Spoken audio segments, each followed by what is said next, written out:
Well, it was a make it or break it decision in Greece today. A vote by the parliament there on whether to approve yet another round of austerity measures and therefore pave the way for Eurozone finance ministers to move forward on a bailout plan for Greece. The Greek parliament did approve the austerity plan. The vote was 199 to 74. Now, included in that plan, 15,000 public sector job cuts, the lowering of the minimum wage from 751 euros per month to 600 euros per month. Also, several other cuts in government spending, wages, and pensions that are sure to have some major impact on the people there. Well, this decision was seen as a necessity for the country to avoid default on its debt. But thousands in Greece are fed up with what austerity measures have already done to their lives and their economy. And well, they made sure that that anger was known.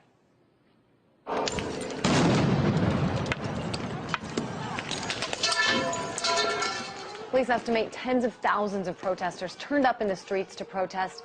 They also set more than 40 buildings on fire and hurled rocks and fire bombs at police, who in turn used tear gas and arrested dozens of people. Now, the passage of the plan was seen as a major step, but the approval of a second aid package will not be decided until at least Wednesday, when finance ministers are scheduled to come together for a meeting. As you can imagine, a lot of people keeping their eyes on what's happening there. And to talk about what a few of these big decisions mean, I spoke earlier to the president of Euro-Pacific Capital, Peter Schiff. He's in Houston, Texas.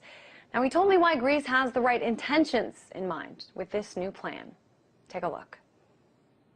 Well, it's the right direction. Maybe it's not the right order of magnitude. The problem is the austerity isn't austere enough. And, if the Greek people are protesting, it shouldn't be at the austerity.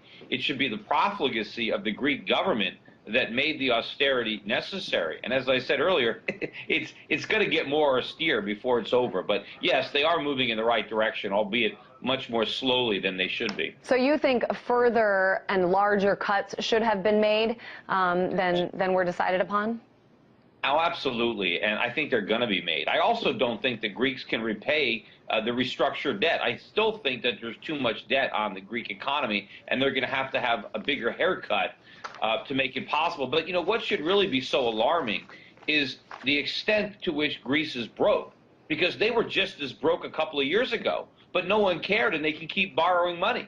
That's the same situation that we have in America. We're just as broke, except that we can keep borrowing because people haven't figured it out yet.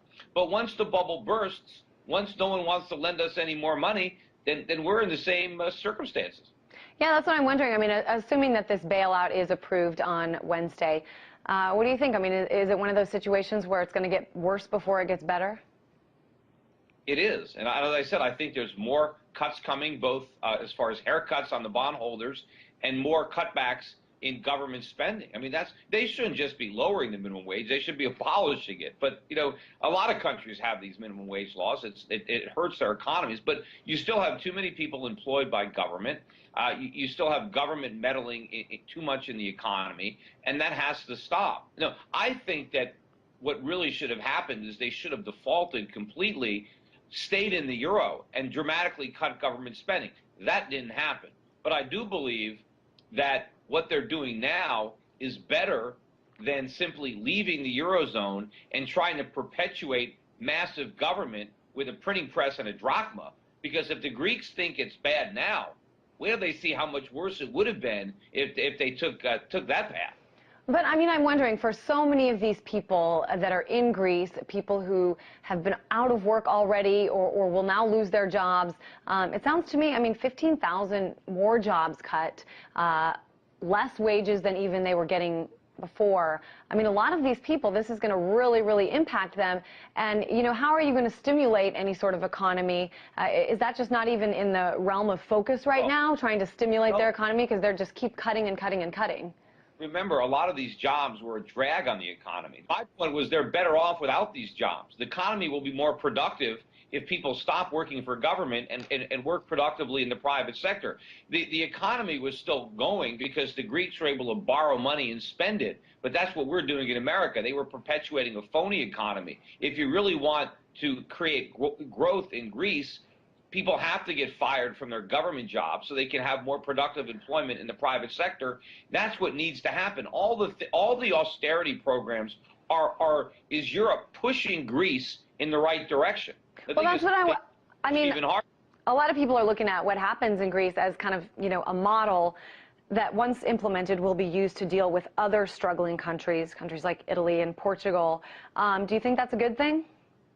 Well, I think it's a good thing that we're trying to rein in government. I don't think it's a good thing the way it's done completely. As I said, I think that rather than just going through this painstaking process, I think it would have been better off if the Greeks just restructured right off the bat, maybe had a complete default, and stayed in the Eurozone, but made much bigger cuts in government spending than the ones that are being made now. So I don't think this water torture, which is kind of the way it is the best approach. But it is better than the Greeks trying to just preserve all this government by printing drachma, because that would lead to a bigger collapse. But, a lot of the reforms that Europe is forcing on Greece, they ought to look in the mirror, because they would benefit from the same types of reforms. It's, the pot's calling the kettle black. It's just that in this case, the kettle is blacker than the pot.